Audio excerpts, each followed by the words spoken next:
Hey, Jeff. Hey, Eric. How are you? I'm pretty good. How are you? Doing well, thank you. It's Thursday. Right. Well, right now it's Wednesday night. It's Wednesday night, and you have a brand new episode of Waste Time with It's The Real, which comes out on Tuesdays. Well, which is actually Monday night when it actually goes out. You know what? It's a day of the week, and this is the second episode of A Waste of Time with It's The Real that you guys are getting, and it's a surprise. Surprise to you and surprise to us because we only decided to do this half an hour ago. Well, why did we decide a half an hour ago? For a few reasons, but the main reason is because Eric and I were putting together a show for Los Angeles on Thursday, November 2nd. Right. Thursday, November 2nd in Los Angeles, California at the Bootleg Theater. Right. We're putting on a live show. Right. It's a comedy show. There's music involved. We're going to have special guests. It's going to be dope. Right. If you heard about our SOBs show here in New York, if you heard about our Highline show here in New York, if you heard about our show out in London, if you are longtime fans of ours and you know what we did at Bonnaroo or at Gansevoort here in the city, you know that we put on an energetic, fun, dope show. Right. Well, we don't do anything like half-assed. We don't. Yeah, it's full-assed.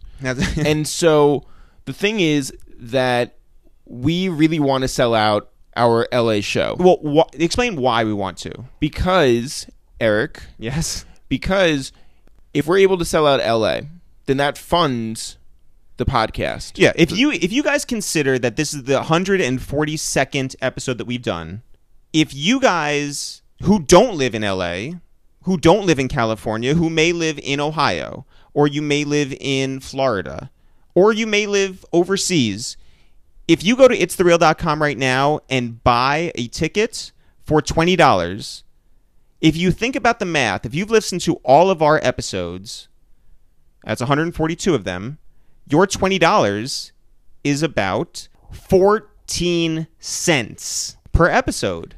If it's worth it to you for those 14 cents, you will help us sell out our show in Los Angeles, California.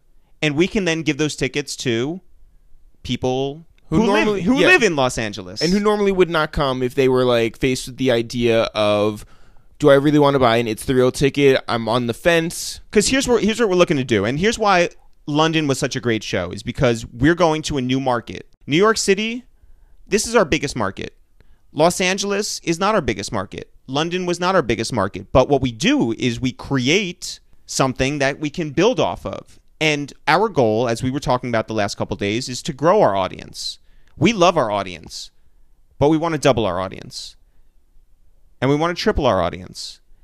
And if you guys believe in It's The Real, if you believe in our podcast, our music, our tweets, if you've met us in person, if you guys believe in us, and look, I know we don't like to call ourselves underdogs, but what's the truth? The truth is that we're we good are. Looking. Oh. No. The truth is that we're good-looking underdogs that are not attached to a big media company. We don't have a big record deal. We're not surrounded by assistants and interns and people who can do everything for us. This is a two-man operation. We want to blow this thing out. We want to be the biggest podcast in the world. We want to have our records spun all over the country. We want to do more live events. Right. We've proven we can do New York. We've proven we can do London. Help us prove that we can do Los Angeles, and let's grow that market out there. And you know what happens after Los Angeles? Is that we can take this to places that are probably closer to you. So we are going to try and do something in Chicago. We want to come to Dallas. We want to come to Houston. All these places that people are saying. Toronto and Atlanta and D.C., Maryland, Virginia, North Carolina, Florida. There's like 4 big cities in Florida that people want us to come to. There's lots of opportunities for us to travel around the country. Let's make it worth our while. Let's build this into something. Right. Because right now, if we can be completely honest, our agents, who are the only people who are on our team, they don't believe that we can take this anywhere but in New York. So let's prove them wrong. Let's do this one city at a time. And so we've come to you guys, our real fans. Right. And I do want to say, like, when we went to London, we did that by ourselves with the help of Raj and Project Gersh. And, you know, a couple of other people who were able to actually make that happen. But we did that outside of our agents. So what we're trying to do now, with your guys' help, is really level up. That's been our credo. I know you guys believe in us. Let's do this together. And if you see it as, you know, you're just dumping $20 and maybe you're not getting anything back, you'd rather just get the podcast for free, then buy some merch. You know, we have merch for sale. ItsTheReal.com/shop. We're going to be working on making some more merch in the future, but, you know, we're slow in getting there. Right. But you know what, though? We're getting better. Yeah. If anyone's listened to this podcast, you know it's gotten better. Yeah. If anyone's listened to our music, you know it's gotten better. If anyone has seen us once again, we've only gotten better looking. I mean, can you get better looking than perfect? So please, guys, go to ItsTheReal.com, buy a $20 ticket, forward that PDF to Eric at ItsTheReal.com and Jeff at ItsTheReal.com. Show your support for your boys, and we will keep giving you guys the best content online. Jeff, who's on the podcast today? Today on the podcast, we have Rsonist from The Heatmakerz. Rsonist. So obviously, you know, we've been on a hell of a streak when we're talking about like Rockefeller and Dipset and, you know, that New York City sound. Big Face Gary and Shari Bryant and Wayno Clark and Clark Kent and Johnny Nunez and who am I forgetting? I mean, the 10 people that we got together. I'm sorry. The Rockefeller celebration that we did at Highline Ballroom. Yeah. Maul from the Joe Budden podcast. And this is right in that realm. Rsonist talks about going to Howard University to be an architect. And then? Well, not finishing. Yeah. Howard University, not his call.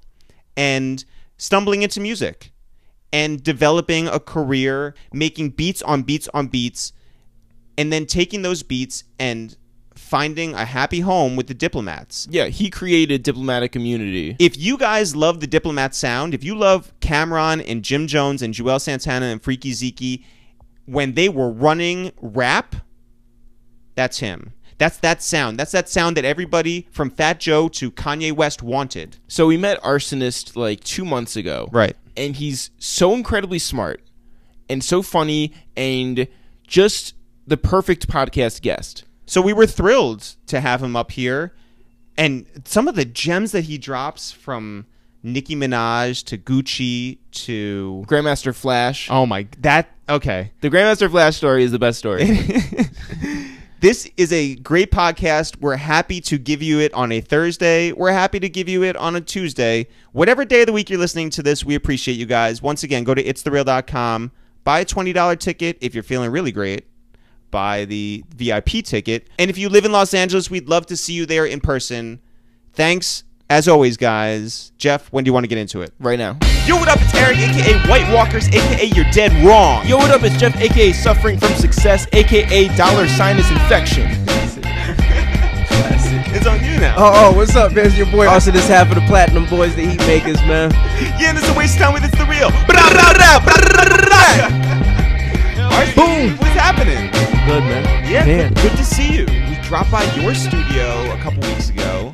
I appreciate it. No, thank you for having us, but the last person that we expected to see there Sprague was Benz. Sprague Benz. Yeah, that's crazy, right? Yo, he walked in and we're just like, what? By himself, by the way. Like, no entourage, no No. nothing. Just, and the record we made was incredible. Well, the music that he was playing ahead of time sounded Yeah, now his dope, album so- sounds dope. And the crazy thing is, I think the next day, Wayne Wonder came through. Oh, my God. Yeah, I saw that on your 'cause Instagram. I'm putting together this hip hop, like this Heatmakerz reggae type of thing. Oh, shit. Yeah, so it should be fire. Then I got Egyptian coming through next week. This is just like... Tanya Stevens, I did a record with. It's fire. It's fire. Man. It's fire. It's fire. Well, let's get right into it. Let's do Where are you originally from? I'm originally from Mandeville, Jamaica. Right. How big was your family?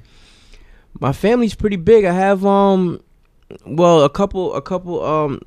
One of my uncles passed away, but I have two uncles and 8 aunts. Whoa. So from the aunts, I have a bunch of cousins, and so I have a big, and that's from my mother's side. Yeah.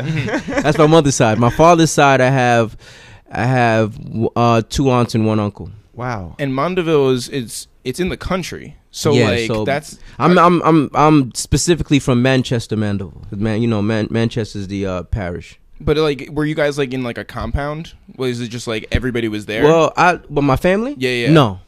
My family, my mother and a couple of sisters were the first to move over to the States, and my father was still working back in Jamaica, and my mother was out here trying to, set up shop as far as like get a house and get a job over here. And when we first moved, we were staying with my grandmother for like, and I probably never said this on an interview before, but that's crazy. I stayed with my grandmother for like about a year until we got our own place. You know what I'm saying? But I was young, so I was like 4 or 5, so it's vague to me. But I remember that. But a lot of my family spread out. I got family all the way in New York, all the way to Washington State. I got some family in Germany because I have some family members that's in the military and things like that. So where was your grandma staying up here? Yeah, in the Bronx. In the Bronx. She was in the Bronx. So that's how I ended up. That's how the Bronx was my I guess the destination. Yeah. It could have been any place else, but my grandmother was already set up in the Bronx, so we just came to the Bronx. What block are we talking? We're talking Edson Avenue in the Bronx. And then when you guys got your own place, where'd you go? We went to Bauk Avenue, which is like driving distance of no more than 7 minutes. You know what I mean? It's the same part of the Bronx, the Northeast Bronx. Yeah. So what's going on there around then?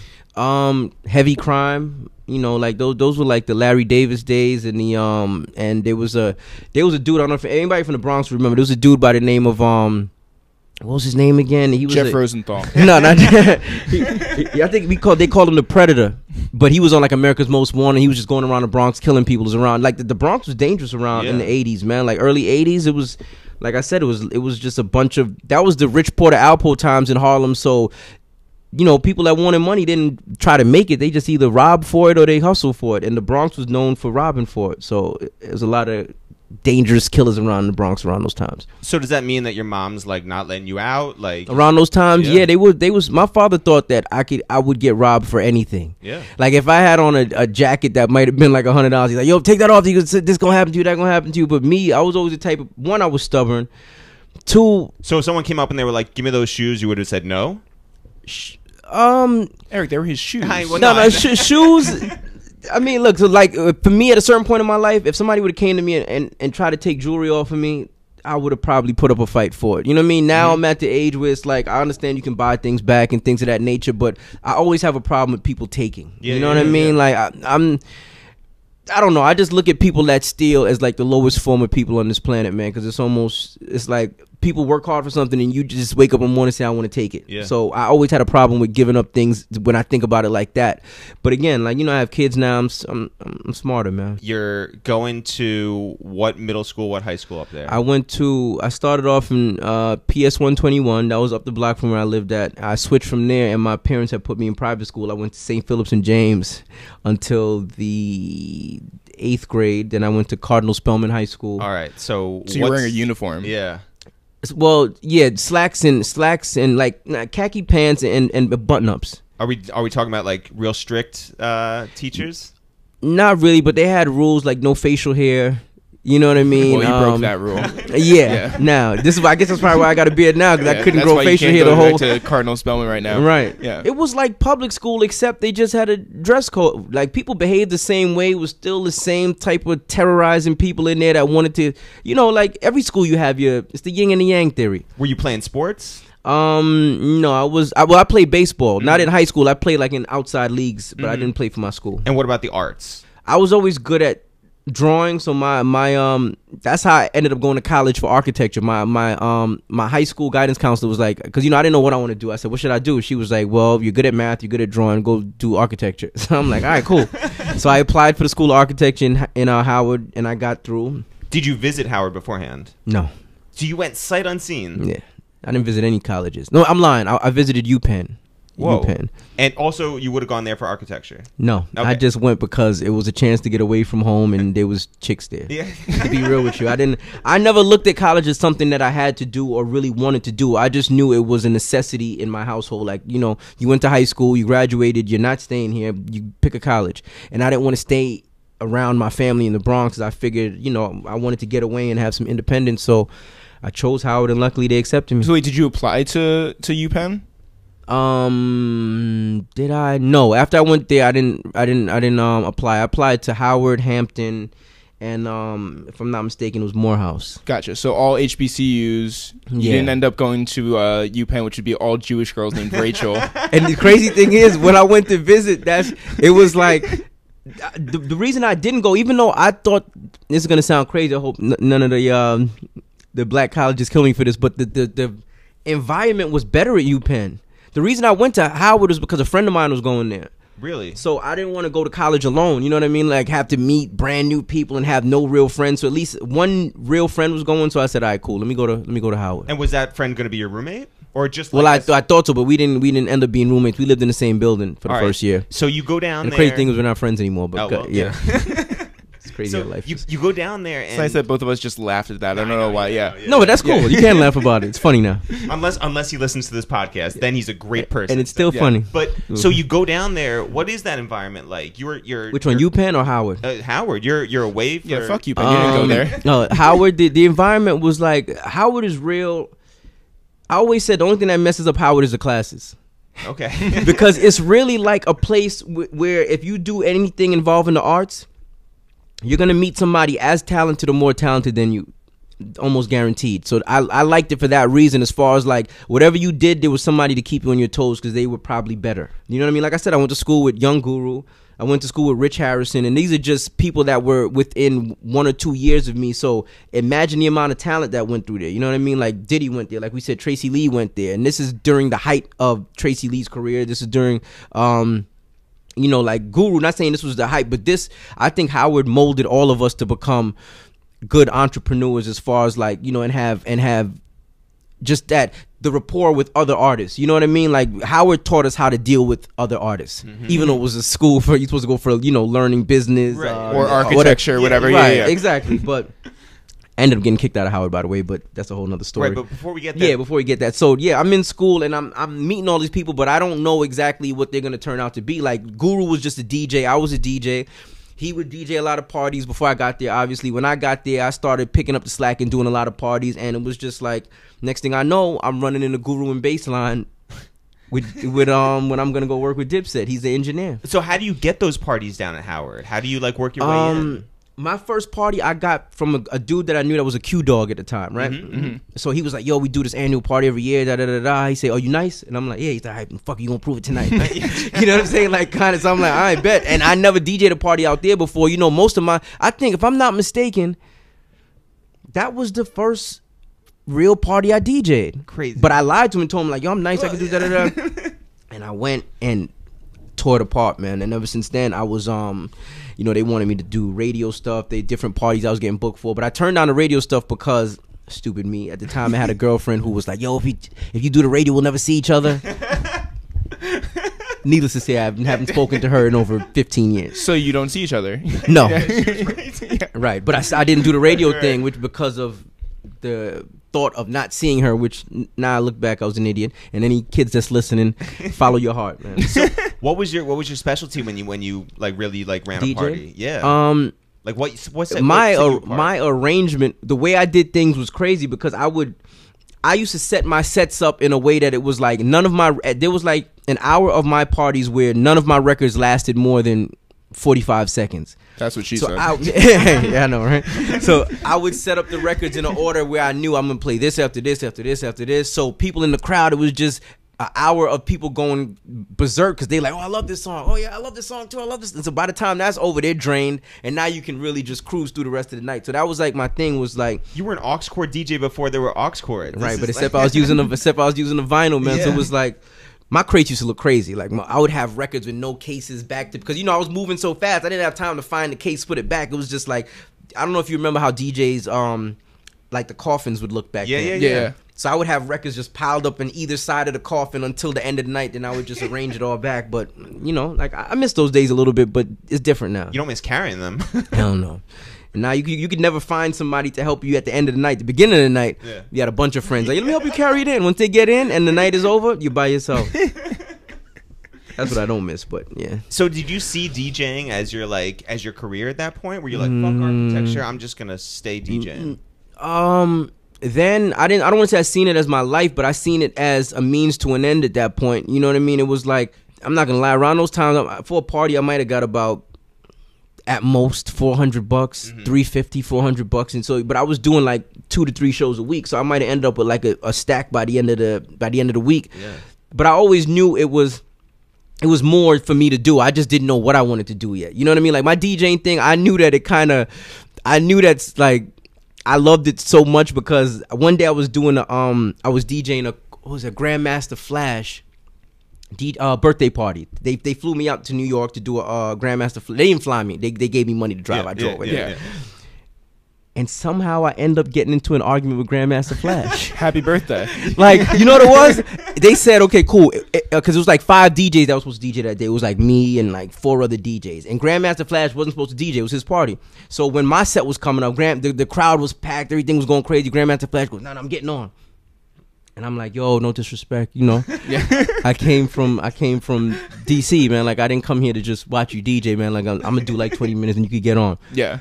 So he looked at his homeboy like, yo, who is this? Yo, I'm getting on. I said, yo, listen, man, unless you want me to turn this whole shit upside down, you're going to give me about 15 minutes. So now it's like an awkward stare down between me and Grandmaster Flash at his birthday party. People look at me like, yo, who are you to this? But you know what I mean? For me, it was like, nah, I didn't come this far to do this. Yeah. Like, I drove 4 hours. I'm not watching you DJ. Yo. And then this, like I said, this was the days of the crates. Yeah. I came down with 5 flight cases. There's no way I came down with 5 flight cases to not DJ. It's impossible. So you get on the turntables? Yes. Okay. Yes. Was the first record you played The Message? That would have been crazy, right? No, I think the crazy thing is, when I got on, I was so mad. I think I just emptied every good record there. Like, you know how for DJs, nobody wants to come after the guy that plays the #1 records at the time. So I just played every record that was hot. I just played him back to back to back and Grandmaster Flash to the point where when I finished, he didn't DJ anymore because he was like, I'm not going to look like an idiot at my own party. Like, he played everything there is left to play. I sort of want Grandmaster Flash to come on our podcast now. And like, I don't even know if you would remember that. That's how, you know. What, you don't think he remembers his worst birthday ever? Yeah, I know, right? He might be like, yo, let me, I never knew that kid's name. Let me get his number.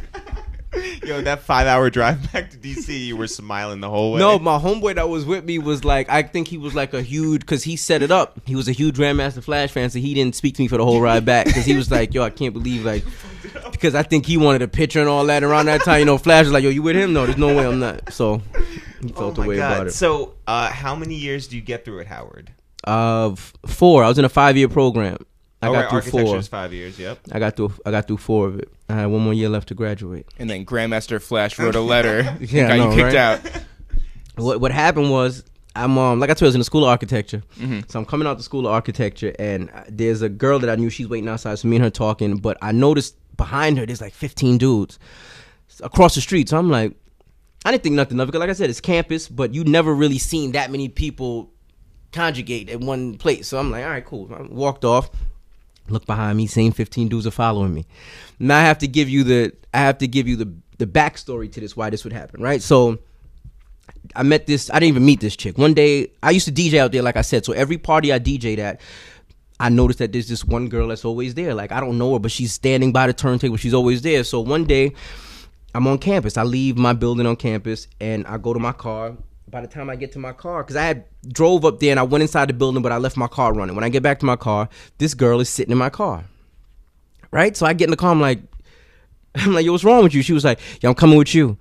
Keep in mind, I knew her from my parties, but I didn't know her. You know what I mean? I didn't know her name until that day. So she was like, she's just in your car. She knew it was my car. Yeah. You know what I mean? And she knew whatever. So she's in the car. I'm parked passenger seat. Right. She wasn't like sitting. Yeah, passenger seat. So I said, I'm like, what's up with you? She was like, I'm coming with you. I said, yo, at this point, I had lived in Maryland, College Park. Mm-hmm. So I just came to campus to visit people I knew or whatever. So I said, I'm going back home. So I'm not driving back to campus. If you come with me, you're going to have to, you're spending the night at my house. Yeah.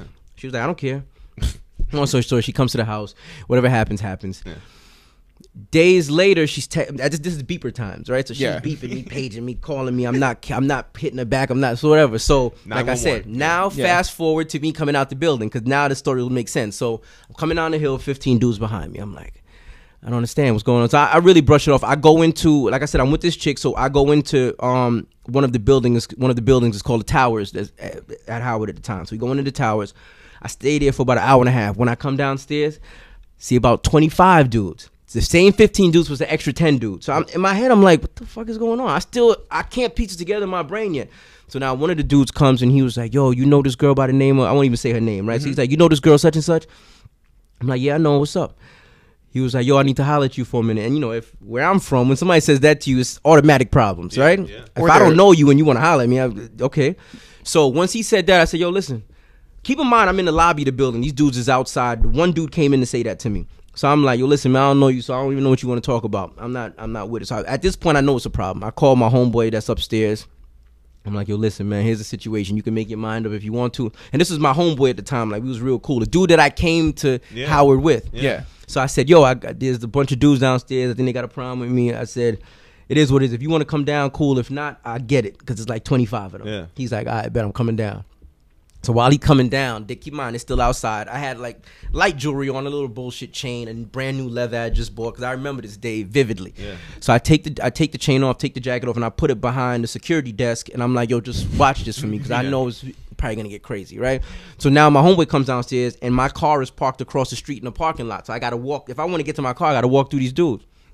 So I'm walking through I walk through the door, me and him, we walking through these dudes. They're not saying nothing. So they quiet at the time. They just like staring us down. So by the time we get past them, maybe about like 20 yards from my car, they're like, yo, hey, fuck you, you ain't shit, this, that, and the third, that, when I see you, then. So now we driving off, they banging on the back of the car, we drive off. So my plan was to drive off to get to my crib to get my cousin. My cousin was there. So I'm like, you know, come back with numbers. Yeah.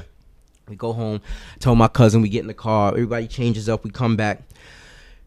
When we get there, instead of 25, it's probably down to like 15 now. So like 10 of them left, because we came back like an hour and a half later. They still there in front of the building. So now we hop out the car. My cousin walks up to the biggest dude and just hits him. Yeah. He hits the floor. The rest of them rush me. Right? So now they rush me. I'm on the floor now. They trying to stomp me out. I can still see marks on my hands from the shit. They stomping. They trying to stomp me out. So now by the time I get up, I hit one of the dudes, like a fight breaks. You know, a fight breaks out. My cousin's running around. I can't even say what he was doing at the time, but he was, you know, some people were getting kind of twisted at the time. And so we leave. We think it's over. We leave that day, go home. Next day I come back to campus. The chick who started this whole thing, she's standing in front of one of the buildings with an empty Moet bottle in her hand. And at this time, and I was like, the way it went down, it was only 3 of us. It was me, my cousin, and my homeboy, and they had about, like I said, 15 people. The next day I came back with, because I used to run with a bunch of DC dudes. The next day I come back with like 10 DC dudes, like dudes that don't go to college. That the whole thing is to just get busy. I said, the chick is out there with a Moet bottle in her hand. So my homeboy walks up to him and was like, yo, you don't want to cause the problem. She tries to swing the Moet bottle and hit him. He grabs her wrist, takes the Moet bottle and hits her across the face and shatters her jaw. Oh. Right? So that's where my whole shit goes downhill from there, because nobody knows these DC dudes. They just know me. They're like, okay, we know DJ Rsonist, what they call me at the time. Like, we know Rsonist. So every party I'm going to, police are parked outside. Everywhere classes I'm going to, police are waiting there to question me, this, that, and the third. So I just came back to New York. Started everything out there, you know, kind of worked itself out, because the chick ended up like telling people that she lied about a lot of things and this, that, and the third, and that she felt away because I wouldn't hit her back, and she lied to all these dudes to try to get them to get at me. You wouldn't return her calls. Right.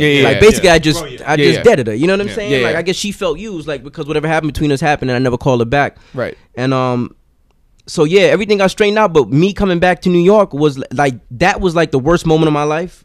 Because I was out of school, had no plans. Parents didn't really know why I left school at the time. They just like, yo, he's home. What is he doing?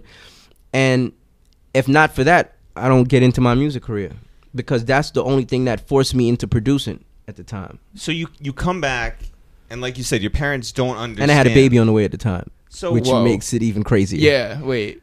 So I had a. Well, we weren't together, but my daughter's mother was at this time. What I'm telling you about, when I'm home for good now, she's about 4 months. Oh my God! So I have no income, and no degree. Right.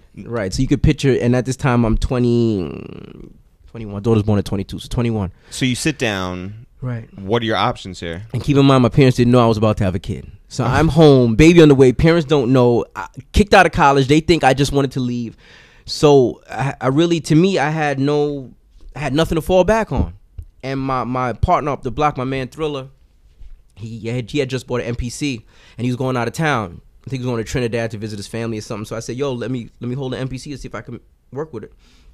He lends it to me. I teach myself the basic things. I make like 2 beats, and those 2 beats ended up getting me my first set of equipment, because I ended up selling those 2 beats to Todd Terry. And Todd Terry asked me, he wanted more beats, and I told him I couldn't make any more beats. I don't have any equipment.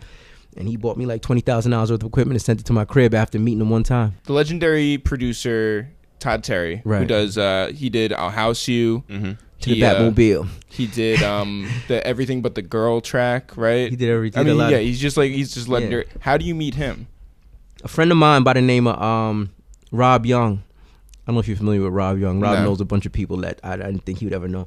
But he was working at Capitol Records at the time, and they had an office downtown on like 20-something street. So my homeboy from Brooklyn brings me to meet Rob, because Rob was supposedly an A&R, but come to find out he was like an A&R assistant who had like a little desk in the corner of the major room. You know what I'm saying? Yeah. We go meet him, but he was the 15th guy, right? But we go to that office, and he's talking so much shit. You would think he was like the VP A&R over there. He's like, yo, listen, you got to do this, that. Anyway, he's like, yo, I'm going to he said, I'm cool with this dude, Todd Terry, man. You should come to his house, man. He said, Rob is the type that wants to big people up, not just on their accomplishments, but on the money and the possessions that they have. He's like, yo, he has a mansion in Jersey, he has Ferraris. Yo, you got to come to his house. So I'm like, all right, fuck it, I wasn't doing it. And keep in mind, I go to his house, it's me, Rob, and Nicki Minaj. What? At this time, she's like 17. It was me, Rob, and Nicki Minaj go to his house for the first time. Crazy. Now that we brought the story up, I just remembered that she was with us. That's crazy. That's crazy to me, now that I think about it. But yeah, it was and us three. She's Anika at this time. She's Onika. Onika Mirage. Yeah. So, all right. So you sit down with this NPC, and you have, obviously a musical background, but like, how do you get into programming something like that? Should just try. Like I said, the first two beats I made to me were trash. Todd is the only one that liked them. I thought the sequencing was not the sequence. I thought like my arrangement of the drums were bad. I thought my sample chops were bad. I just thought everything was bad. But he must have saw some potential in it. But like real arrangement and things like that, I don't really learn until about 3 years in. Like, you know what I mean? Like, I knew how to make beats, but to me, I didn't become a producer until about 3 years in, because production is everything you do after you make the beat. Is production. So I didn't really get, when I sold my first record to Cannabis, I didn't have a clue about production. Like, I remember I'm in the studio and the engineer at the time was like, yo, I'm gonna give you the wires, hook up to the MP, track this beat out. And I'm like, what do you mean? I don't know. How do you track a beat out? And at that time, like the engineer, I guess, they had more free reign than now. He was like, look, I can't believe this shit. He doesn't know how to track a beat out. He's in the studio. And I'm like, Jesus. Like, you would think like his life was over because I didn't know how to track a beat out. But again, I learned, and I rather things like that happen because I never wanted to feel like that again. So I went home and, really learned my craft. Yeah. By the way, so I was listening to the Juan Epstein interview that you did, and they play that song. Yeah, the Cannabis song. And Cannabis, like his vocal is like panned left and right. Yeah. So like, there's a lot going on there. Yeah. So maybe imagine he's the in one the who was studio. fucked up. Imagine in the studio that day trying to listen to that. Yeah. Do you know what that sounds like? Coming through big speakers, and every one verse is panned to the left, and the other verse is panned to the right, and you kind of like, all right, what do I listen to that? But again, Cannabis was so hyped that everybody else in the studio was like, yo, that's fire, because Cannabis thought it was fire. So, and like, again, that was my first time in this, so I'm like, who am I to say shit? Right. I thought it was weird at the time because I'm like, I can't understand what's going on. But maybe he was so future, like, forward thinking. You were just like, oh, I don't, who knows? So from there, you end up in the studio with Big Pun and Fat Joe. Big Pun and Fat Joe was actually the first thing. That's like, a friend of mine went to school with Cuban Link, and he was like, yo, I could get y'all in this when Cuban Link and Terror Squad and everybody, they was running. So he said, I could get you in the studio with them, just bring some beats. So we brought the beats. Does everyone in the Bronx know each other? Like, no. It's just, I believe there's less than 6 degrees of separation in the Bronx if you really search. You know what I mean? Like, if you're from the Bronx, you might not know Fat Joe, but I guarantee you know somebody that knows Joe, or knows somebody that knows somebody that knows Joe. It's like everybody knows Tony Sunshine. Yeah, that's what it comes down to. Exactly. So when I played a beat for Joe, he was like, yo, I like this beat. Can I have it? I'm like, I say, yo, to be honest with you, such and such, I forgot who I said, what artist wanted at the time. I said, yo, this artist is interested in the beat. He was like, who? And I told him the name. He was like, no, I know who they are, but I'm like, who? You'd rather sell it to them than us? Wow. And I'm like, nah, because I didn't know how it worked. I'm like, yo, Joe, I don't want to offend you, but da-da-da-da-da. And he was like, yo, listen, man, I like your beats. I said, how much do you make for beats? 'Cause I didn't know at the time. I'm like, what do new producers get paid? He was like, anywhere in the ballpark of like 5,000 they start off making. I said, for one beat? He was like, yeah. I was like, yeah, this is definitely what I want to do. Because I love music. And I'm like, I didn't know producers got paid out the gate 5,000 around those times. Yeah. I mean, now it's different because of the internet and all that. But I was with it. So how do you establish relationships as a new producer? I just think it's not being a dickhead. Because a lot of new producers will give a beat to somebody and they like it, then they'll charge them something astronomical, or they'll charge them, period. Like when I was a new, like, don't get me wrong, because they were signed, I would have gotten paid, obviously, but that wasn't the first thing on my brain. The first thing on my brain was I just want to hear their voice on my beat to build my resume. You know what I'm saying? So a lot of people, like even dudes to this day, hit me on Instagram. Like I was on live the other day and a dude hits me, goes, yo, everybody out here want beats, but nobody want to pay. I'm like, how much you charging for beats? He was like, I don't know, man. If they give me like 500, I'll take it. I'm like, all right, so what are your accomplishments? What have you done to charge that 500? He was like, no, but I'm saying I put mad work in making these beats, and I'm like, all right, but let me put it to you like this: you should charge an independent artist about $500 for every plaque you got. He was like, but I don't got any plaques. I was like, exactly. Exactly. That's my point to you. You shouldn't be charging without accomplishments. Yeah. That's like you go into a burger joint that's in the middle of the street with no store. It's just like a spot. It has like a little table with a tent over it, and they're like, yo, these burgers are $15 a piece. Yeah. We're making it on this Foreman grill right here. You're like, why am I paying you $15 for this again? Like, you understand? Like, that's what it is to me. It's like, no matter how good that tastes, I am watching what you do. Like, I can do this myself. Right. Yeah. You know, like when people buy a beat from me, I tell them all the time. I don't tell the people, but I tell other producers, when artists buy beats from me, 60 to 70% of what they're paying me for is for the name. Like, don't get me wrong, I make great beats, but there's a producer out there that makes beats just as good as me. But the reason you're paying for mine is because mine is proven. You know what I mean? Like awards came along with mine. Like I've sold over 20 million records because of whatever the reason is, even if you want to call it a mistake. Or the Illuminati. Whatever it is, I've done it. You know what I mean? So now you're getting established. Your name is getting around, seemingly, right? Right. How many beats are you making like a week? How many are you making a month? At this point, you couldn't get me out I was making beats out of my mother's basement at this time. So I was making realistically, I was making like 30 a week. 30 a week. Yeah, and so I'd make like 5 a day. I would there's probably like one day I didn't make beats, or 6, you know what I mean, like 6 days out the week I was making like 5 a day. And what percentage of that are you like, yo, selling? Or do you think that like they bang? I don't keep them if I don't think it bangs. You know what I mean? Like when I tell you the way I used to work then was different. Like now, because more business is involved, and because I have more responsibilities now as far as like overhead and things of that nature and other things I got to handle, I can't work at that pace anymore. Right. But back then, it was nonstop. I'm talking about from 9 o'clock in the morning until about, we're not talking about a short period of time during the day. I'm talking about from 9 in the morning until about 9 at night. I'm making 5. Yeah. Making and arranging. You know what I mean? So anybody that could tell you the arranging is what takes the time. You got to put it in Pro Tools, arrange it, break it down, EQ it, make sure it sounds good. But I was doing like 5 a day. By the way, the way to keep down overhead is to just do it outside with a tent over. Right, yeah. Yeah, I know, right? I guess the next person you meet is Renee McLean, who was Cameron's manager at the time. We went to go see him because we had artists that we wanted to get on the radio, and he was like, it's going to cost you this amount. And the amount he said was, it wasn't nothing. It was a nice amount. Yeah. So we went to the car, got the money, came back, right? So now we got him looking like, what the, what do y'all do? Right. So you know what we said? I said, yo, I'm a producer. It was like 3 of us. It was me, Thriller, and my other man at the time. I said, yo, I'm a producer. He was like, where are you a producer? I mean, he knew he didn't get money from producing. He was like, yo, let me get some beats. I always kept the CD on me, so I gave him a CD. How many beats on that CD, you think? 20. And they picked 9. That 9 made Diplomatic Immunity, and then I did an extra 2. So, wait, what's going through your mind when he's just like, I'll take 9? Let me tell you how it happened. When I gave him the CD, we gave him the CD, and the artists that we went to bring to him were from North Carolina. So we give him the CD. Was it P.D. Pablo?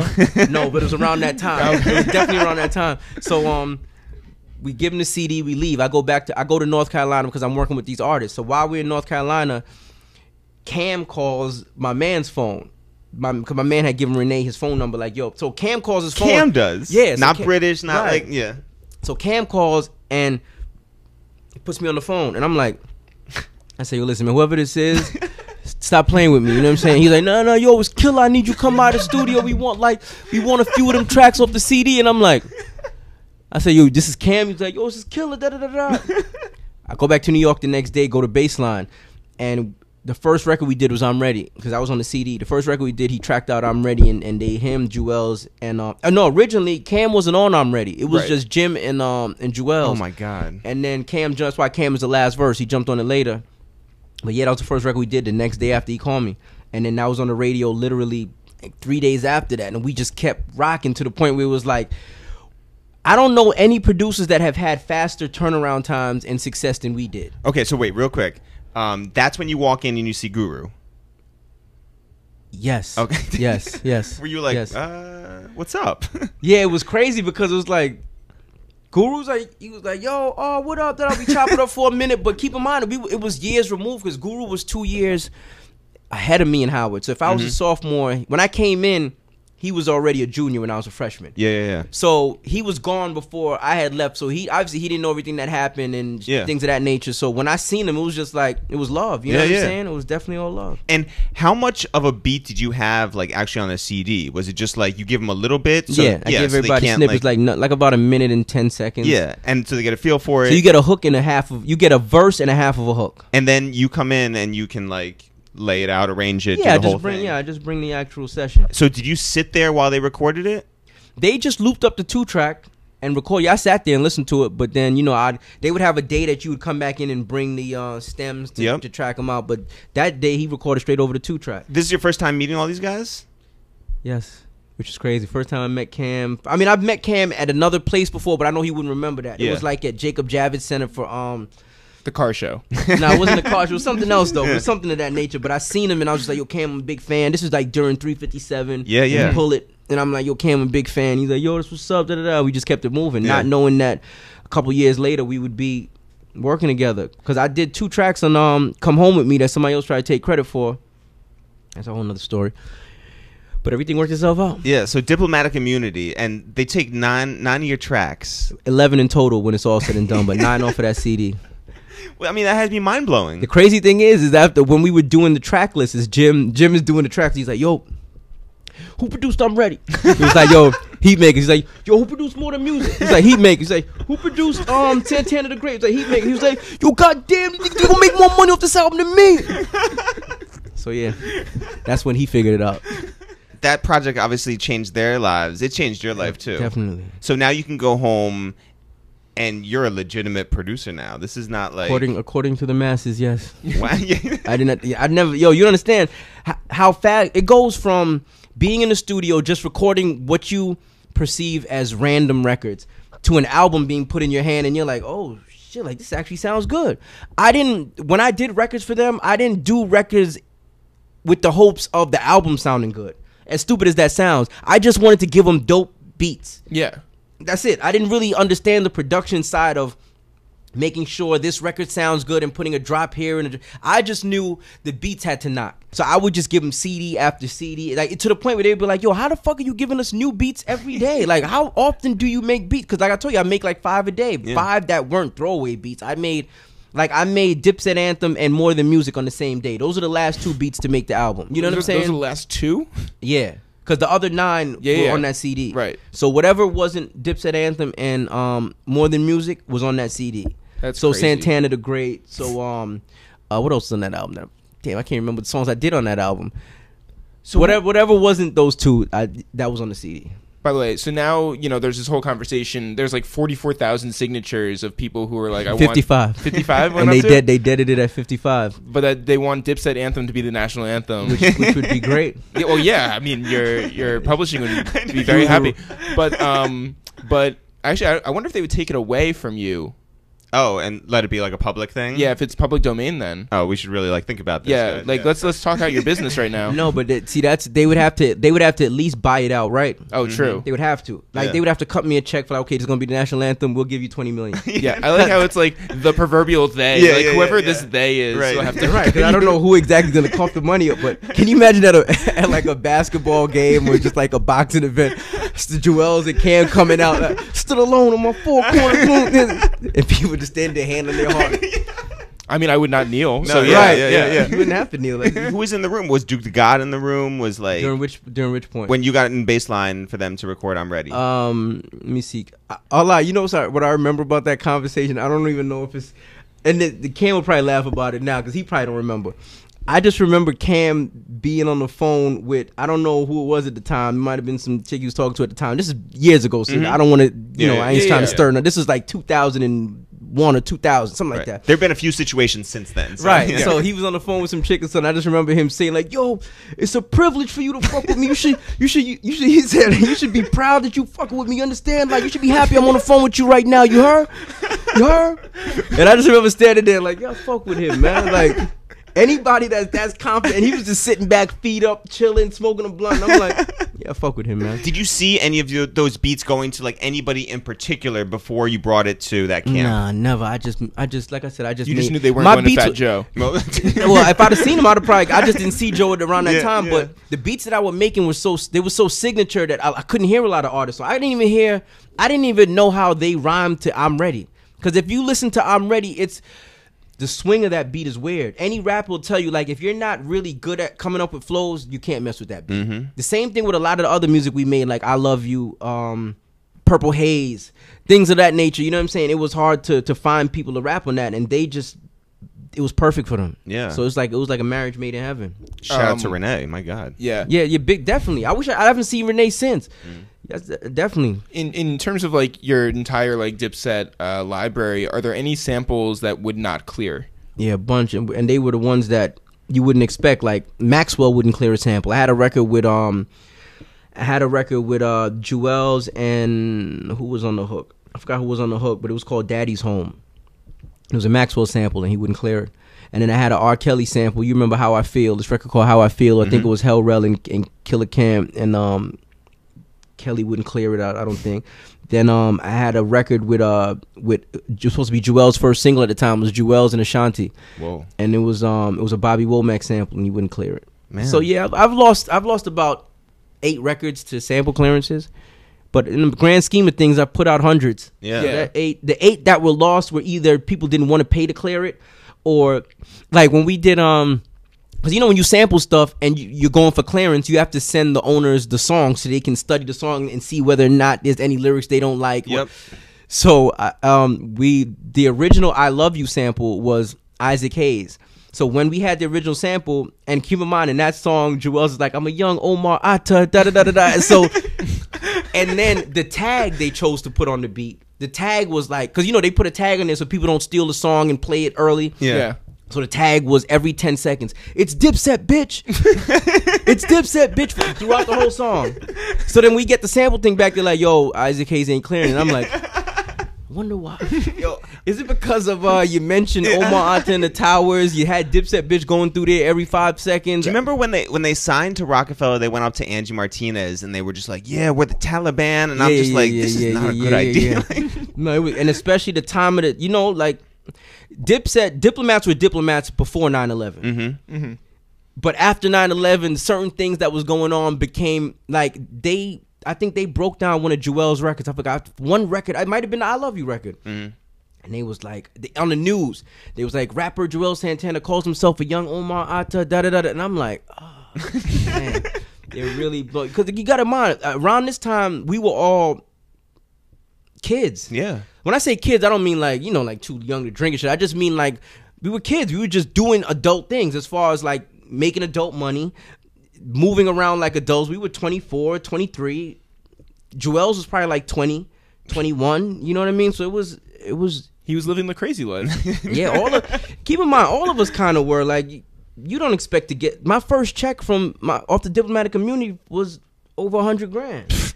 Then I did Juelz album. I did 12 records, so that was over $100,000 too. Then I did a publishing deal for $250,000. You know what I mean? Like, so it was.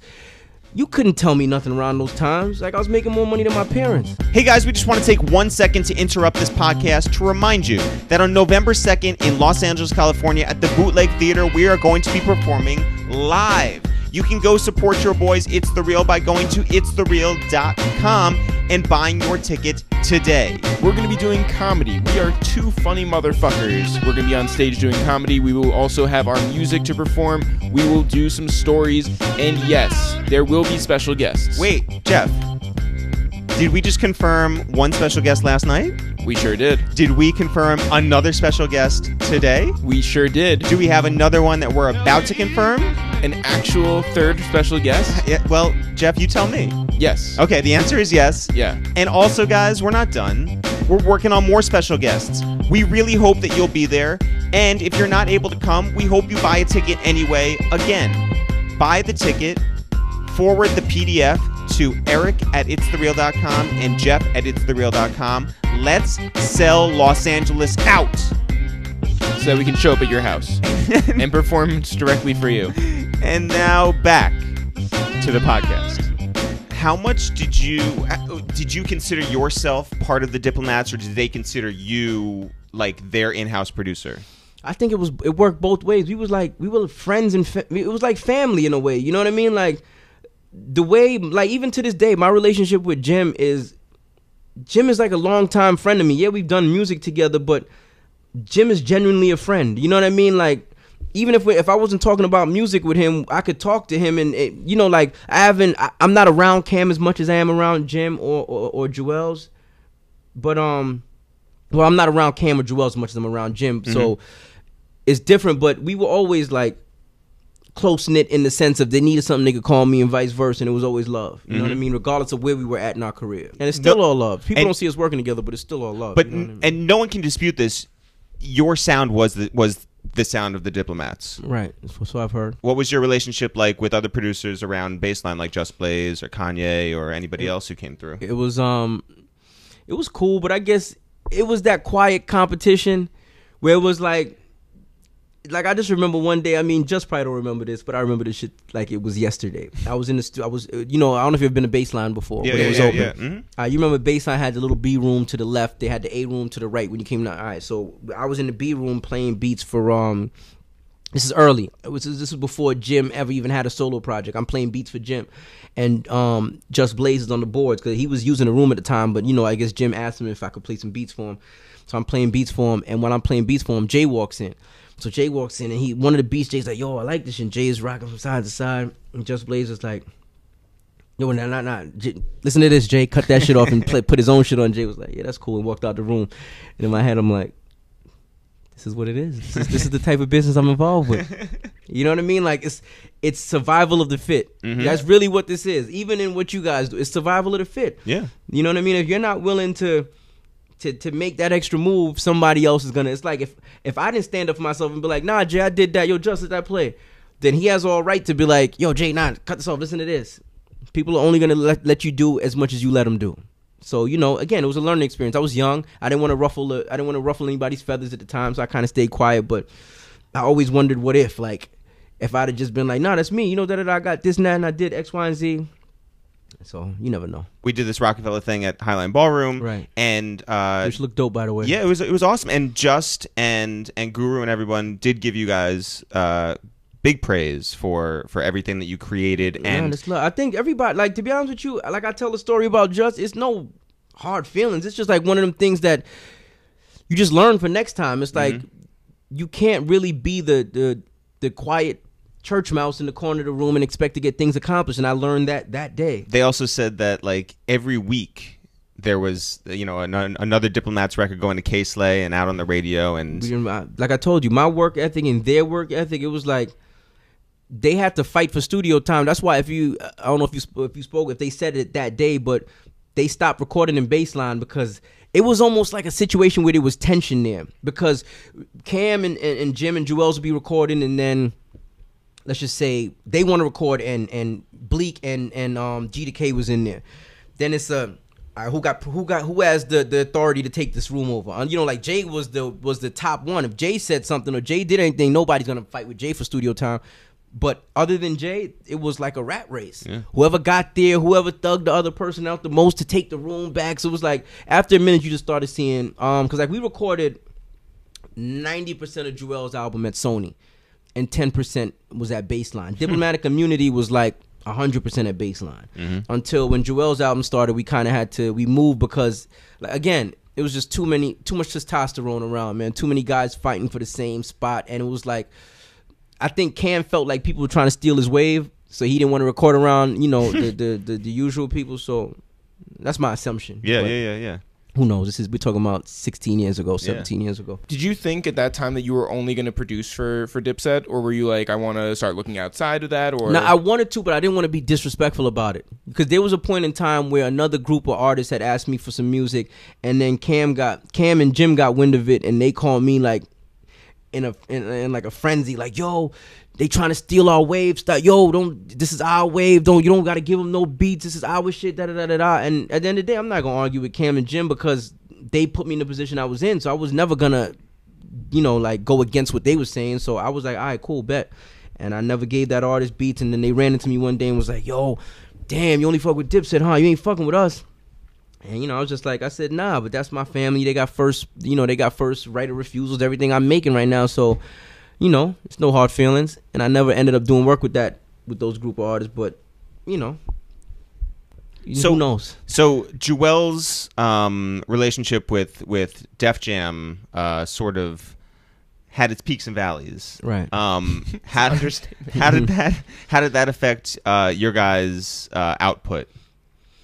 I think during that time was kind of like, because ever since we did Diplomatic Immunity, from what I remember, you know what I'm saying? I could be wrong. From what I remember, I don't remember having another session where it was all three of them in there.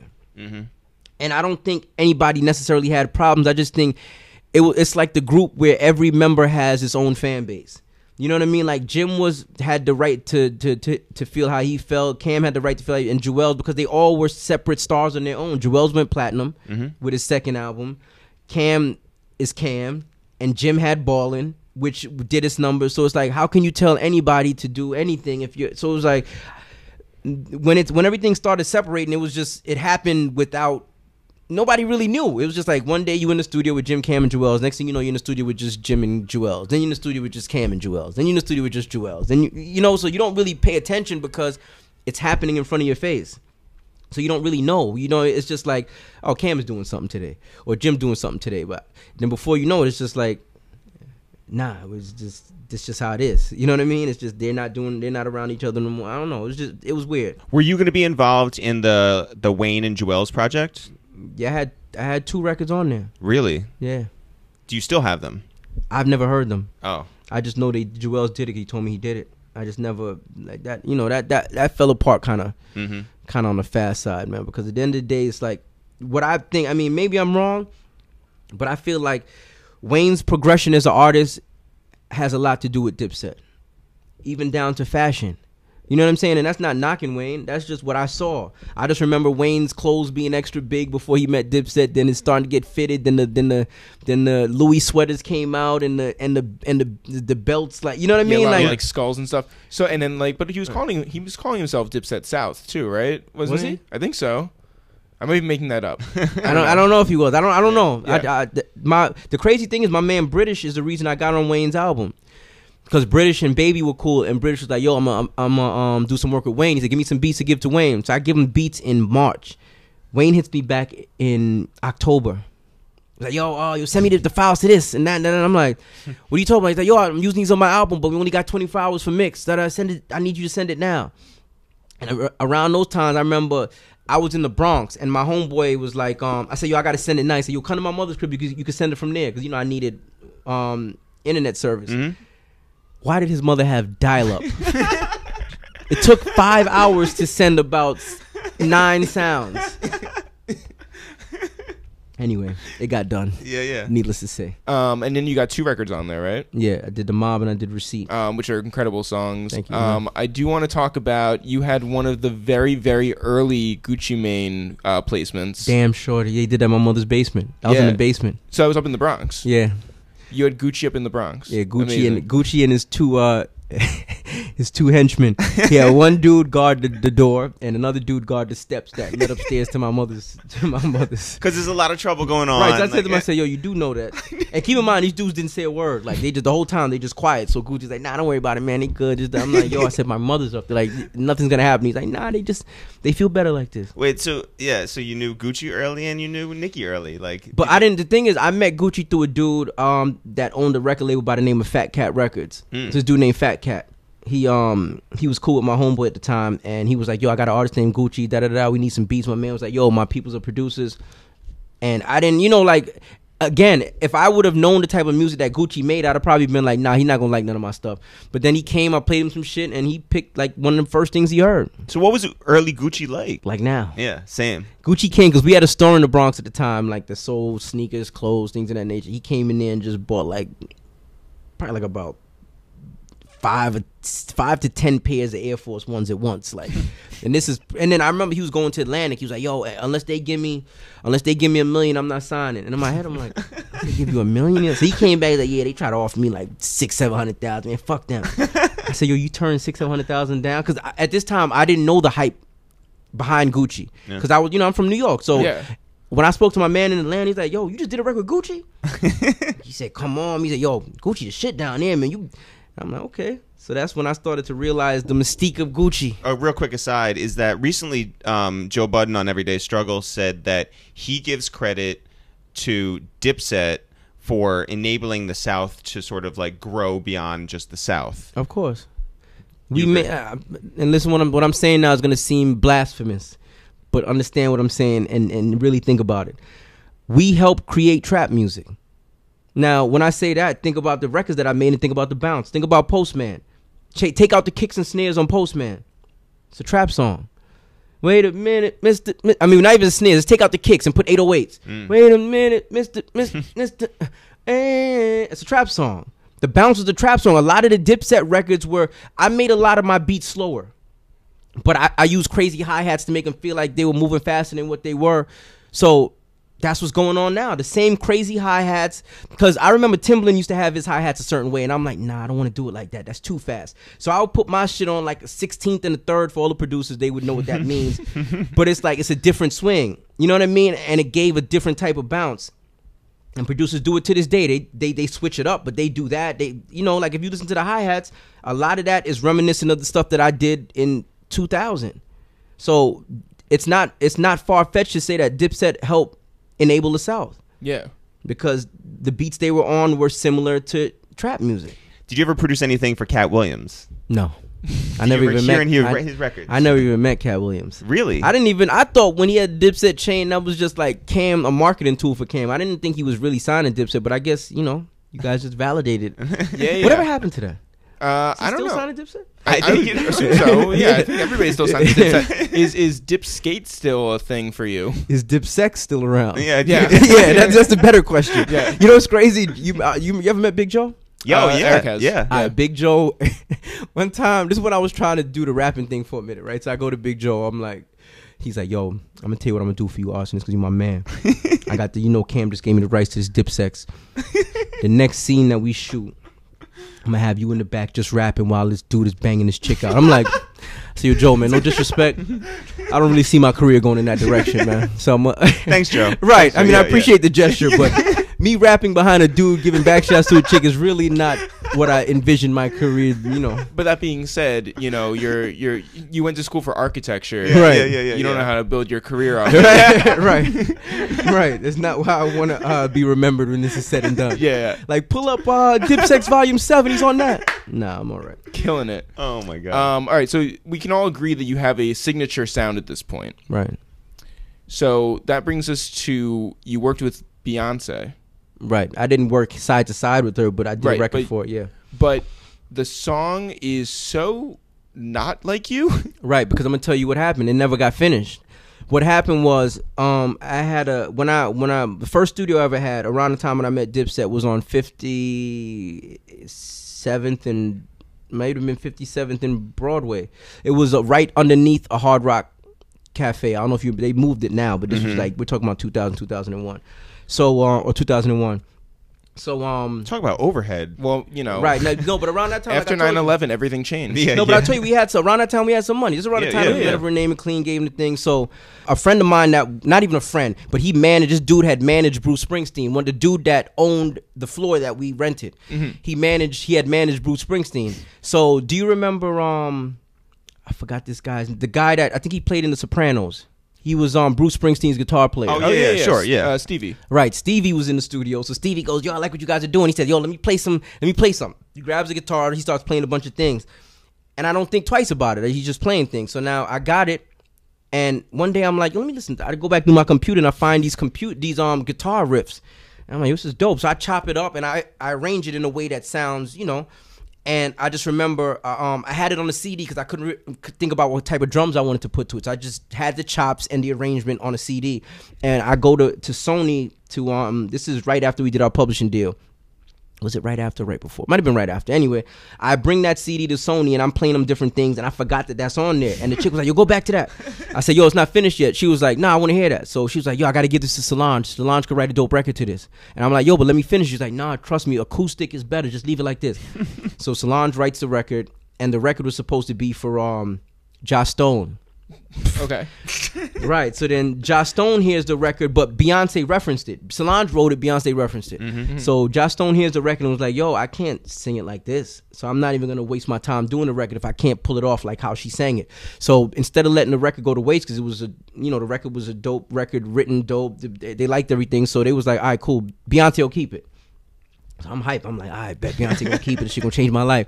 Yeah. So now, when this record is popping, Matthew Knowles is her manager at the time, her father. So he's like, yo, I like what you're doing. Can we I want to sign you guys. Let's work something out. So I go see him. He's like, yo, all right, here's what we're gonna do. I got a 5-year situation. I get 30%. And that record you just did for my daughter, he takes out a piece of paper and he writes on the paper a percentage and he said, this is what you're gonna be left with.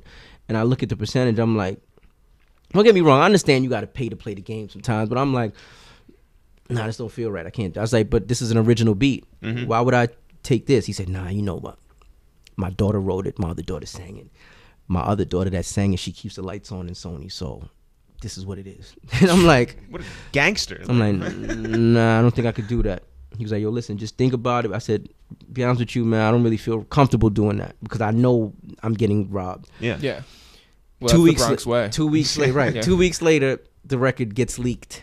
Oh my God. And they say they ended up putting it on like a bonus album overseas. Like, they just didn't put it on any album over here, which kind of twisted me up. But I know why it happened.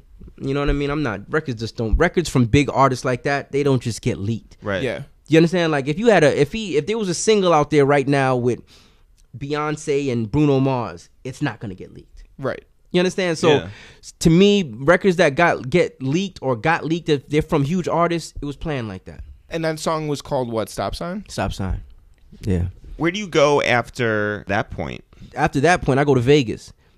I get a little residency to DJ in Vegas.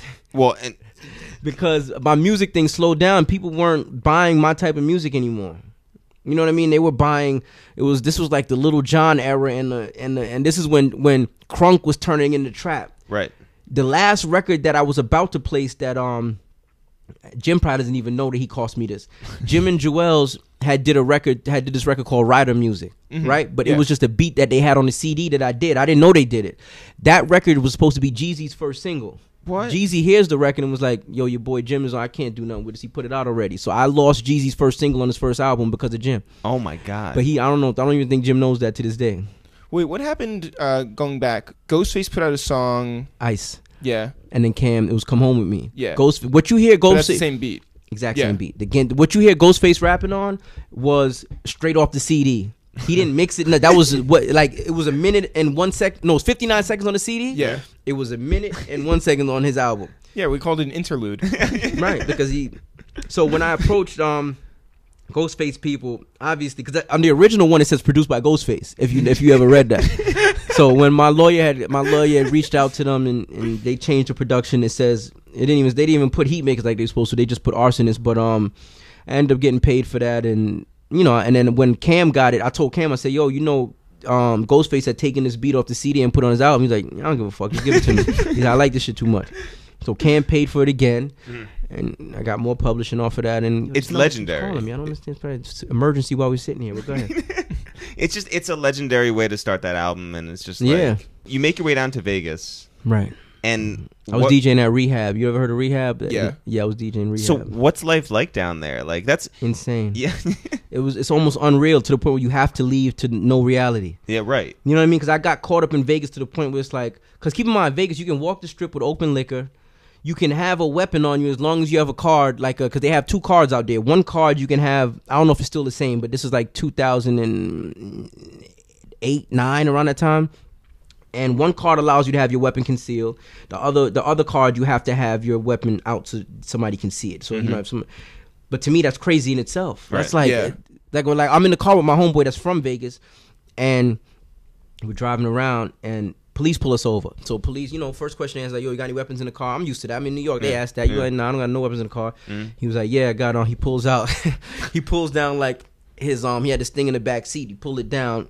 He had like a long ass, like some crazy shit you shouldn't even have in your car. So now my heart is in my stomach like, oh, it's over for us. I'm going to get locked up in Vegas. I'm never going to see New York again. Like, it's over. They was like, even the police officer was like, God damn, what you need that big ass gun for? But the way the police reacted, I'm like, he didn't seem bothered. So then he was like, nah, look, I got my car. He showed him his card. He was like, all right, man. He said, yo, but listen, calm down, man. You ain't fucking Rambo. You don't need them. But it was just bugged out to me. I've never been in a car where police ask you if you have a gun in the car and you say yes, show it to them, and they're cool. It never happened ever in life. So when I saw that, I'm like, oh, it's over. Yeah. But again, Vegas is a different place, man. I mean, now they're going to change it, I'm sure. It's over. It's over. Because, like, I was reading a thing where they said that of all the places in the United States that are, like, that were not ready for a terrorist attack, like Las Vegas was like one of them. The reason being, Vegas switches out people every day. Yeah. Like, if you live in Vegas, the odds of you running across the same person twice on the strip, rare. Yeah. They swap out people every day. They're from different parts of the world. When I was in Vegas, for like about 2 months. Yeah. Meet new people every day. How do you stay away from like gambling or? I had a problem with gambling. Oh, you did? Okay. Super problem. Yeah. Did you go to rehab? Yeah. Yeah, but no, it was bad. It was to the point where like I was out there getting money produced for somebody, and let's just say one day I would go in the studio, whatever, and let's just say they would give me like $5,000. I would lose that before I got back to my room. Like, it was bad. It was bad. It was to the point where I had two bank accounts, and I would have to leave one bank card in New York to stop me from getting to the money. Like, one day I remember I'm in Vegas, and I invited a chick out to come chill with me. And by the time the chick gets to me, because I get to Vegas first, she was from like L.A., you know, and I told her to meet me in Vegas. And by the time she met me in Vegas, which was like 18 hours after I got there, my money was done. Damn. Like, to the point she wanted to get something to eat. I'm like, we got to go to this vending machine. Yeah. Did you ever work with who's the dude out there who gave like French Montana the monkey? Oh, Molly Mall. Mall, yeah. Yeah, I was recording out of his studio. Oh, crazy. Yeah, me and Molly Mall was chopping it up for it's bugged out. That place is supposed to be crazy. His studio? Yeah. Official. Yeah. Official. Keep in mind, his studio's in the back of his house, right? Mm-hmm. So the day that I'm leaving Vegas, like I'm going back to New York, I'm in the studio, so I'm like, all right. He said, yo, before you leave, come in the house and come check me and say later. I'm like, all right. I get in his crib. I don't know if he still got it. Mm-hmm. He had a hot tub in the middle of his living room. So now he's sitting in the hot tub in the middle of his living room with his chef cooking dinner in the kitchen. I'm like, it's okay, man. He's a good dude, man. He's a good dude. But like when I was going to his house, his shit is crazy, man. Yeah. Even back then, I'm you pulling up to his house, so you going up like this driveway. You see Phantoms, you see tour buses, like crazy. Crazy. So you come back to New York. Yeah. Is New York ready for you? Are you ready for New York? Yeah, that's the question. Because see that, like when I came back to New York, the residency I was supposed to do in Vegas, I was doing it for a couple of weeks, but right before I signed the contract, and the contract was going to be a nice number. Yeah. They was going to fly me back and forth to New York once a week, put me up in the Hard Rock. I was going to have my own suite in the Hard Rock for 6 months, and the money was nice. When I tell you nice, we're talking about nice 6 figures, nice, right? Hot tub in the middle of your kitchen, nice. Right. Yeah. The dude that set it up fucked the whole deal up. Damn. He was just a money hungry dude and fucked the whole deal up, man. And I ended up coming back to New York to face reality. So that was around the time, like I said, music had changed. Mm-hmm. I'm back in New York. My income stream as far as like the Vegas thing, which was a great gig, you know what I'm saying, was by the wayside now because of this creep. So now I'm back in New York with no plan and kind of, to be honest with you, kind of like defeated. You know what I mean? So this is 2010 around this time, 2010, 2011, going around those times. And I just had to kind of go back to what made me love music. It wasn't, like before the money, before cars and jewelry and things of that nature. It was like I went back to my mother's basement and I just set up equipment and I just worked for like a year. I didn't try to sell beats. I didn't do nothing. I didn't even know who I was going to sell beats to. I just kind of shut everything down and made music. But even if you were selling beats at that point, I don't know that you could make money, because like 2010, It was like, weird. That's a time when like the internet is like a total war zone, right? Like every producers were not getting paid, because like if your song comes out, it's just like on the internet, right? Like, and keep in mind, Apple and like iTunes and Apple Music and all those things around those times still didn't really figure out how to work with the labels, you know, like cohesively. It was kind of like a fight. The labels were like, we're not getting our money from the internet. They were still trying to push physical copies when it was evident that physical copies weren't relevant anymore. So it was that weird time in music where music was changing and people didn't know how to monetize it anymore. Right. Like there were no streaming services, none of that. So if you were an engineer that got $2,000 for a mix, that was done. If you was a producer that was getting 20 grand for a beat, that was done. Because now everything is accessible. It's like, all right, why should I pay this guy 20 grand for a beat when there's millions of beats online that I can download for free? So it was weird for everybody involved. I think over the last 4 years is where everything really, now we understand how streaming works. We understand how to really monetize off of YouTube. And you know what I'm saying? Before, it was a lot of gray area. Like you put something up on YouTube, you get 1 million views, so what? And then back then they couldn't really gauge what was real and fake as far as views go. Now they have a system in place where it's like, okay, cool, we know if this is fake, we strip the numbers and suspend the account. Yeah. Back then they couldn't do that. You would see the random dude with 3 million views. But it was just for the look back then, because people used their YouTube views then to get deals. Now, if you're smart, use your YouTube deals your YouTube numbers to get yourself a distribution deal or a residency over at rehab. Right. Yeah. So at that time when you're like, let me go back and like get into that zone and feel like I did when I was hungry. Right.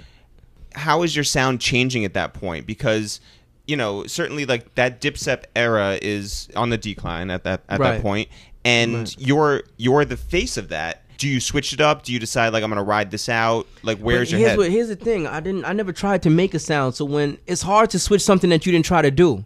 It's like if somebody says, "Yo, yeah, your walk is kind of played out, man. Switch your walk." You're gonna be like, "Yo, I've been walking like this since I was a baby. Like I don't try to walk like this. I just walk like this." Right. You know what I mean? It's like making fun of somebody's laugh, and then right, think like about Eddie it. Murphy, right? Yeah. Right. It's like you don't think about it; it just becomes your thing. Like, like if you know, people just make certain things your thing, and they made that sound our sound. So it was kind of like it was a gift and a curse, because when it was dying down, people like even to this day, and people don't understand that this pisses me off when they do this, but I don't know if I should take it as an insult, but like if I'm playing beats, somebody be like, "Oh yeah, that's that 2001 feel, that's that," and I'm like, what does that really mean? Right.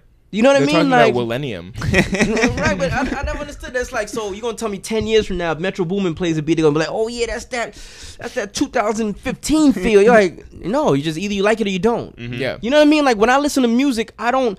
Yeah, certain things give you a feel of an era, but ultimately, do I like it or not? That's all it boils down to. It doesn't boil down to, yeah, I would like it, but it's not like some 80s shit. I can't really like it because that's not what's in. What do you like? To me, that's been the biggest problem with music, is that people put it in a category of, this sounds like some boom bap shit, I don't know, or this is some and like, to me it's just music. It's like, do you like it or you don't? At what point do you relocate back to Manhattan? At this time, like I said, I'm not really making a ton of money. I'm still getting like, you know, my publishing, things of that nature, whatever the case is.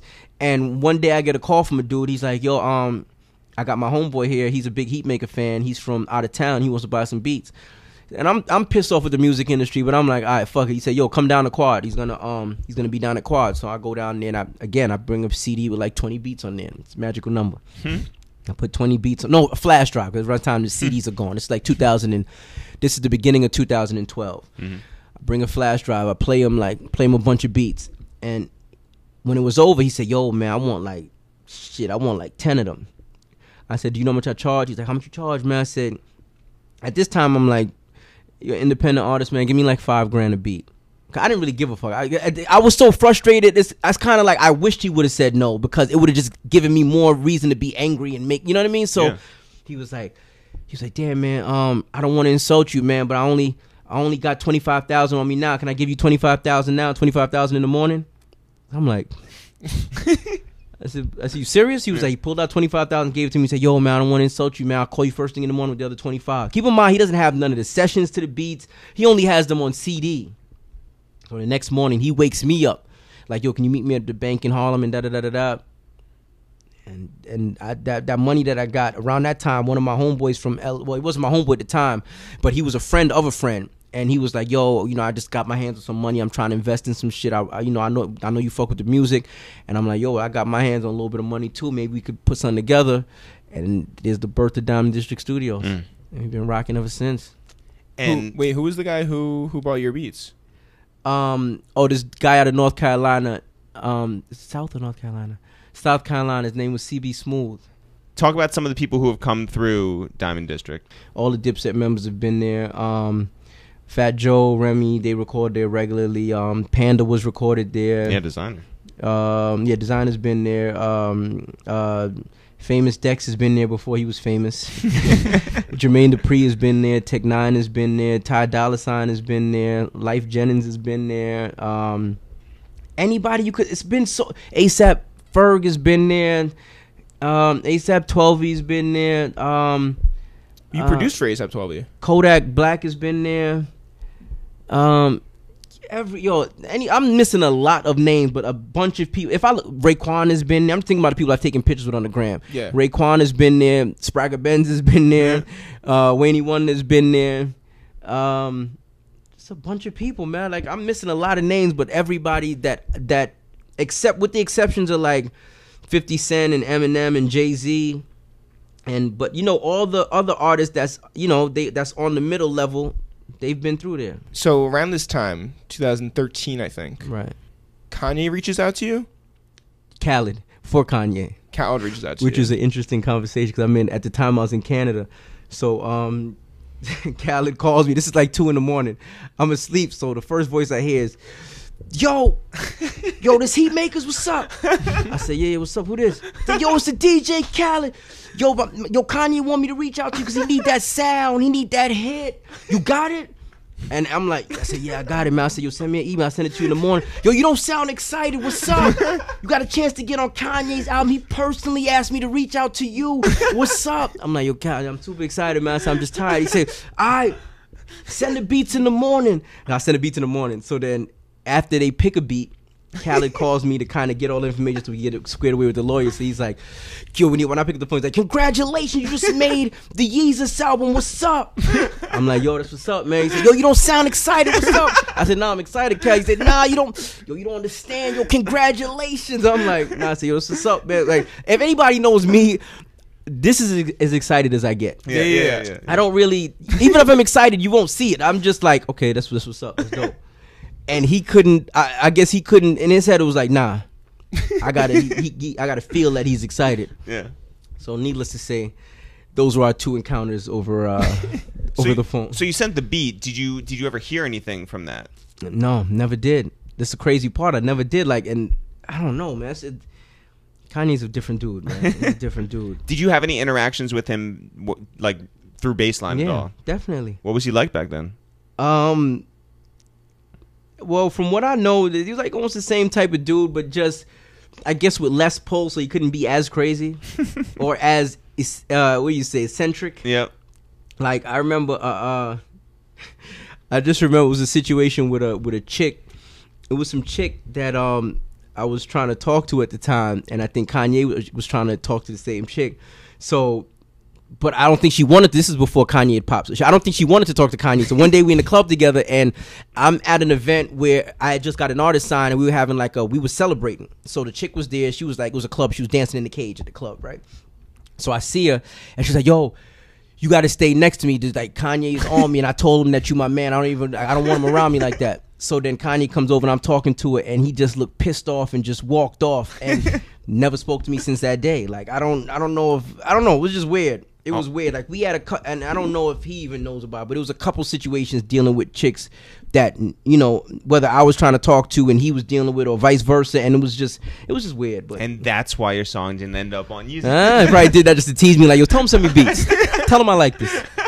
Throw it in trash. And then you had a placement on Fat Joe and Remy's album. Too quick. That came about. I was playing beats in the studio for an artist by the name of Lights Cameras. He's from Brooklyn. From Philly. His name is Lights Cameras, and I was playing beats for him, and I played this one particular beat, and he started humming a melody. When he started humming the melody, Joe walked in. Joe was like, "Yo, what's that? What's that?" He's like, "Yo, I like that. Record that." So he goes in the booth and lays on a reference track, burning for Joe, and Joe gets his man to put words to it.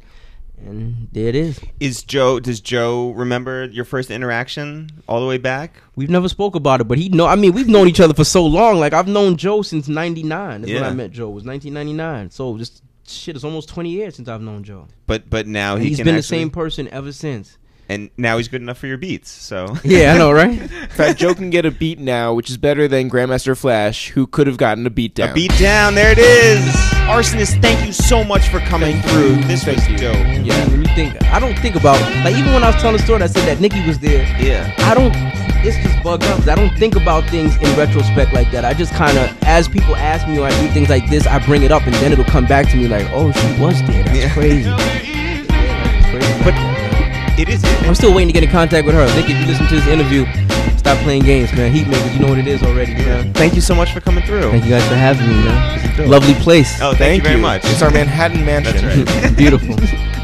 Thanks everyone for listening to this new episode of Waste Time with It's The Real. Jeff, if people want to find out more about us, we're It's The Real. If people want to find out more about this podcast, it's called The Waste of Time with It's The Real. And if people want to find out more about our headlining show out there in Los Angeles, our first time performing in LA on the West Coast, where can they go? You can always go to ItsTheReal.com. Get your tickets today. You can also always listen to all of our old episodes at SoundCloud.com/awasteoftime. We are also available streaming on iTunes.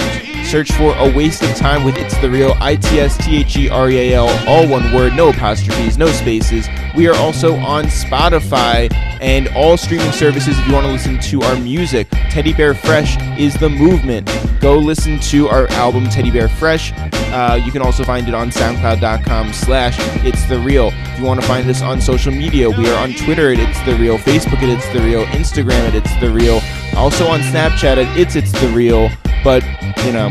Yeah, whatever. Yeah, Jeff, we're just collecting followers at this point. I'd like to make mention a couple of our songs. Sugar High is now officially up to 364,000 plays. Ow. Our song Girl Your Ass Is Like a Metaphor is officially at 210,000 plays. Ow. Guys, go to Spotify and support your boys. It's The Real. Jeff, you know, and we've talked about this a lot, this podcast isn't going to grow unless you guys tell a friend, and that's the goal. Let's have our whole audience tell their friend, and let's double up. Like Mace, let's double up. Jeff, who do you want to shout out to spread the word? I have so many people to shout out today. Here we go. I don't want anyone to feel they're not special. Right. Because each and every one of them is a star in my eyes. Let's go. Okay. I want to shout out Mike from Albuquerque. Yeah. I want to shout out Ray from Long Island. Yeah. I want to shout out at 6'5" on Twitter. All right. Napalot Records. I want to shout out Balls Got Weight. Hey. I want to shout out Anna Says. All right. Niles by Nature. Let's go. Smooth G. Hey. Excuse me. Underscore Smooth G. Well. Fuck Smooth G. Whoever took that with the end, without the underscore. That's what I'm saying. I want to shout out Robert Glenn. I want to shout out Charlotte Not the Main. That's right. I want to shout out Teflon Don at DJ_Don BDMV. Man. I want to shout out Leo EPD. I want to shout out Sheeta. I want to shout out NC_Queens. Let's go. Yo Boy the Coolest. And of course, Lenz_Anderson out in LA. We will quit playing brothers. Drop that shit about this episode. Well, we just dropped it, guys. Thank you for saying that you wanted to hear this episode. Also, I believe there were one or two of those people who were just like, no, hold off. Well, sorry about that, guys. I, Jeff, would like to shout out our friend Jenna Luckman, who bought a ticket even though she may or may not be in the building. I want to shout out Justin Aguiar for buying a ticket even though he will not be in the building. I want to shout out Dynamite even though he will not be in the building. And I want to shout out Shale because he will not be in the building, but he bought a ticket as well. And there's more people, but guys, as they come in, hopefully we will be able to shout you guys out on future episodes. Maybe we'll drop a couple next week. Who knows? Here's the thing. We appreciate you guys for appreciating us. This is something we do out of the love for the art, a love for the craft, and at the end of the day, a love for you guys. Thank you so much for supporting It's The Real. Not for real, for real. Sure. We'll see you guys next week. Right.